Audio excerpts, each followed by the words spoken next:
বিসমিল্লাহির রহমানির রহিম। আল্লাহর রহমতের বৃষ্টি হচ্ছে। রাত এখন 1টা বাজে 20 মিনিট। এই বৃষ্টি আল্লাহর রহমতের কেন বললাম, গাছপালা নিষ্প্রাণ হয়ে যাচ্ছে।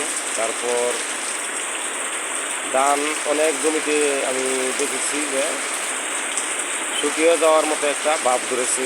তারপর গরুর গাছপালা সব কিছুই আল্লাহর রহমতের বৃষ্টি ছাড়া কোনো কিছু হওয়া সম্ভব না।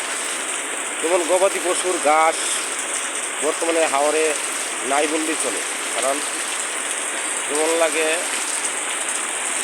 আগুন দিয়ে পুড়ে গেছে, এরকম একটা ভাব হয়েছে। যাই হোক, এই বৃষ্টিটা সব কিছুর জন্যই উপকার হবে ইনশাল্লাহ।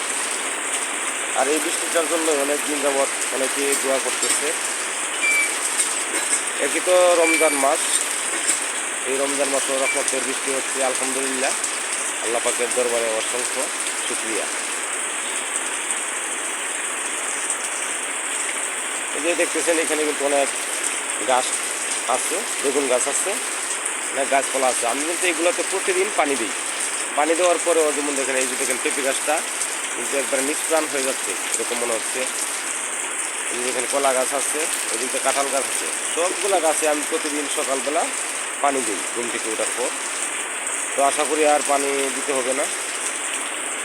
মাটি মোটামুটি ভিজে গেছে, পানি গড়ায় যাচ্ছে, এরকম একটি অবস্থা হয়েছে। এই যে দেখুন পানি, আলহামদুলিল্লাহ।